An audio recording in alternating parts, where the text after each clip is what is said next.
Hi friends, Mahesh mobiles Eluru. ఈ mobile వచ్చేసి iPhone 12 pro. దీనికి ప్రాబ్లం వచ్చేసి కస్టమర్ అయితే ఫేస్ ఐడి వర్క్ అవ్వట్లేదని ఇచ్చారు.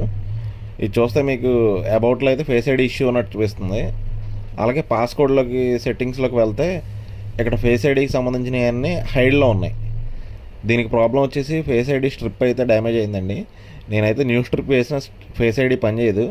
పాత స్ట్రిప్లో ఉన్న ప్రోగ్రామింగ్ రీడ్ చేసుకుని కొత్త స్ట్రిప్లోకి అయితే రైట్ చేశాను. ఇక్కడ చూడండి, పాత స్ట్రిప్ అయితే ఎర్రర్ చూపిస్తుంది. రైట్ చేసిన తర్వాత అయితే కొత్త స్ట్రిప్కి అయితే నార్మల్లో ఉంది చూడండి. మొబైల్కి అయితే ఫిట్టింగ్ చేశాను. ఫేస్ ఐడి అయితే పర్ఫెక్ట్గా వర్క్ అవుతుంది. ఇప్పుడు ఫస్ట్ టైం పాస్వర్డ్ ఎంటర్ చేస్తాను. ఇప్పుడు చూడండి, నెక్స్ట్ నుంచి ఫేస్ అన్లాక్ అయితే పనిచేస్తుంది. ఈ టైప్ ఆఫ్ ఫేస్ అన్లాక్స్ ఏమైనా ఉంటే మమ్మల్ని కాంటాక్ట్ అవ్వచ్చు. మహేష్ మొబైల్స్ ఏలూరు. ఇక్కడ చూడండి, ఫేస్ ఐడి అయితే ఓపెన్ అయింది.